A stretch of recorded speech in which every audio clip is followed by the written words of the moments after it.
नमस्कार दोस्तों, विशाल आयुर्वेद अमृतांजन में मैं डॉक्टर विशाल शिवरे आप सभी का सदैव स्वागत करता हूं। दोस्तों, आज मैं आपको एक ऐसी किताब के बारे में बताने वाला हूं जो बिल्कुल प्रैक्टिस में हमेशा काम आती है। हर व्यक्ति आयुर्वेद में क्या जानता है? आयुर्वेद में किसी भी कोई भी पेशेंट होगा डॉक्टर के पास या वैद्य के पास जाएगा तो सबसे पहले वैद्य क्या करता है? उसकी नाड़ी देखता है। नाड़ी देखता है, नाड़ी के विषय में देख करके और नाड़ी के विषय में बहुत कुछ बताता है और ये बताता है कि आपने क्या खाया, क्या पिया, आपकी वात की नाड़ी चल रही है, पित्त की नाड़ी चल रही है, कफ की नाड़ी चल रही है और सन्निपातज नाड़ी चल रही है, मतलब दोनों मिक्स है। आपकी दिनचर्या क्या है, आपके बारे में इतनी सब चमत्कारिक बातें एक वैद्य आपको बता देता है और अपने अनुभव के आधार पर। तो हर व्यक्ति सोचता है कि अगर ऐसा क्या इसने प्रैक्टिस करी कि जिससे इसको नाड़ी का विज्ञान पता चल गया, या इसने ऐसा क्या चमत्कार है, क्या है। भाई ऐसा नहीं है। भाई क्या है कि कोई भी वैद्य होगा, जितने उसने पेशेंट देखे, नाड़ी विज्ञान संबंधित किताबें पढ़ी और हर व्यक्ति की उसने नाड़ी देखी, हर व्यक्ति का एक आने का तरीका, जाने का तरीका, हर चीज़ को वॉच किया, उसकी डायग्नोसिस बनाई कि व्यक्ति चल कैसे रहा है, व्यक्ति उठ कैसे रहा है, व्यक्ति सो कैसे रहा है। सब चीज़ें हिस्ट्री लेने के बाद नाड़ी भी उसने देखी और नाड़ी में भी जब उसको डिफॉर्मिटी मिली तब जा कर के उसका डायग्नोस मिला कि भाई इसको ये प्रॉब्लम है, इसकी आमाशय में प्रॉब्लम है, इसकी पित्ताशय में प्रॉब्लम है, इसके खान पान इसका सही नहीं है, या इसको सांस लेने में दिक्कत है। इन सब चीज़ों को उसने एक डायग्नोस बना करके दिया। तो दोस्तों, इस चीज़ को जानने के लिए उसने कई नाड़ी विज्ञानी किताबें पढ़ी। वैसे शारंगर संहिता में नाड़ी विज्ञान के विषय में काफ़ी कुछ दिया हुआ है, कुछ चैप्टरों में हमेशा उसको पढ़ना चाहिए। आप मैं शारंगर संहिता के उस रिव्यू को देखिएगा, उसमें दिया हुआ है। पर फिर भी नाड़ी विज्ञान के ऊपर कई किताबें अवेलेबल हैं, आती हैं और लोग पढ़ते भी हैं और उस पर रिसर्च भी बहुत चल रही है। अगर सामान्य व्यक्ति देखे, अगर वैद्य की दृष्टि से देख के हम सामान्य बातें व्यक्ति को देखें कि भाई उसको क्या पढ़ना चाहिए, तो 2-3 किताबें आती हैं। नाड़ी विज्ञान कणाद ऋषि की एक आती है और एक रावण के द्वारा भी एक नाड़ी विज्ञान आता है। तो आज मैं एक ऐसी किताब का रिव्यू करूँगा जो महर्षि कणाद के द्वारा रची गई है। उस किताब का नाम है नाड़ी विज्ञान। ये दिखने में ये बहुत पतली सी किताब है, लेकिन ये बहुत काम की किताब है। इसको मैंने पूरी तरीके से पढ़ा हुआ है, देख सकते हैं अंडरलाइन कर करके, क्योंकि मैंने इसको जब मैं BMS किया था तब पढ़ा था और तब जा कर के हर पेशेंट की नाड़ी को देखा, चाहे वो पेशेंट हमसे चिकित्सा ले रहा हो चाहे ना ले रहा हो।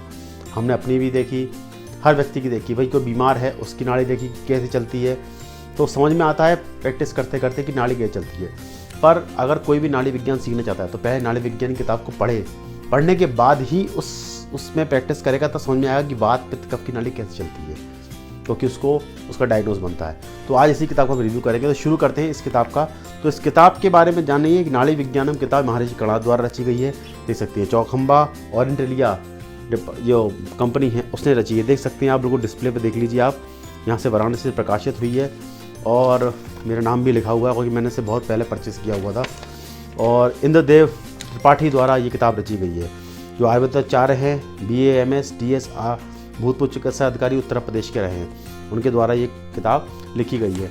महर्षि कणाद की है, मूल टेक्स्ट है जो विला है। इतिहास में इस किताब के विषय में बताता हूँ, वो आप देखिए डिस्प्ले पर।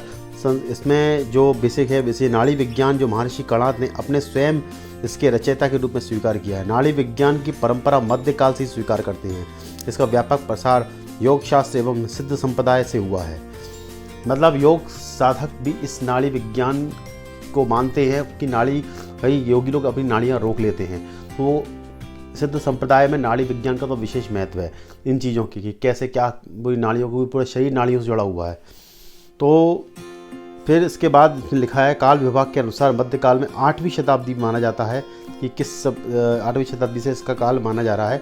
किताबों के विषय में नाड़ी विज्ञान का जो एक विज्ञान है, और सच संप्रदाय का भी काल 8वीं शताब्दी है।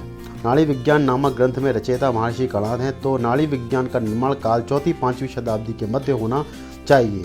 ग्रंथकार ने इसे विज्ञान का अध्ययन इंद्र से किया था। इंद्र ने ब्रह्मा से और ब्रह्मा ने योगीराज शंकर से किया था। मतलब कुल मिला के पूरी कहानी यहाँ भगवान शिव पर आती है कि शिव जी ने इस नाड़ी विज्ञान का ज्ञान सबको दिया। तो ये बहुत बहुत ज़्यादा विशेष बात है। तो ऐसी स्थिति में नाड़ी विज्ञान के मध्यकाल से पहले का ही है। इसका समय ईसा पूर्व 5वीं शताब्दी का बताया जाता है तथा इसका स्रोत आयुर्वेद है। आयुर्वेद से उत्पन्न हुआ है।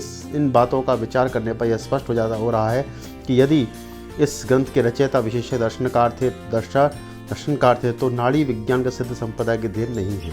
ऐतिहासिक परंपरा के कणाद प्राकृत व्याकरण के शब्द श्रृंखला में भी आए हैं। मतलब भगवान ये जो कणाद हैं इनने व्याकरण की रचना भी की है और नाड़ी विज्ञान की रचना भी की है। तो इसी विशेष रूप से ये चीज़ इस पर बता रहे हैं। आगे लिखिए, यदि दर्शन तथा व्याकरण के साथ साथ आयुर्वेद क्षेत्र में भी इनकी उपलब्धि होती तो कोई आश्चर्य घटना नहीं मानी जाएगी, क्योंकि महर्षियों ने यह स्वतः सिद्ध योग किया था। ये अति प्राचीन है, इन्हें नाड़ी का ज्ञान शिव, ब्रह्मा और इंद्र की परंपरा से सीधे प्राप्त हुआ है।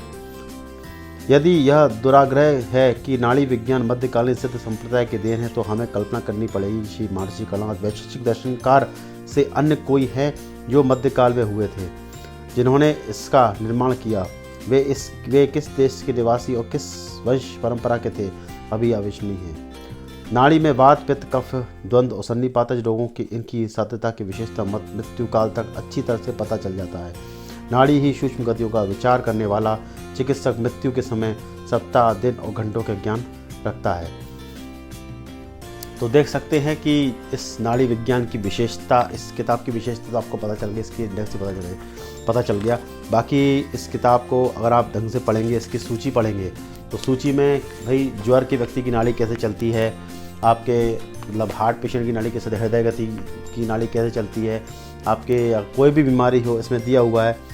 जैसे कि अलग अलग बीमारियों से संबंधित नाड़ियाँ दी हुई है। कफ की नाड़ी किस तरह की चलती है, आपकी आमाशय विकार की नाड़ी किस तरह की चलती है, आपके ये देख सकते हैं आप इसमें आपके शूल, प्रमेह, गुल्म, व्रण और भवन की नाड़ी कैसे चलती है। अलग अलग बीमारियों की नाड़ियों के बारे में इसमें दिया हुआ है। मैक्सिमम आपको मूल टेक्स्ट इस किताब में मिल जाती है।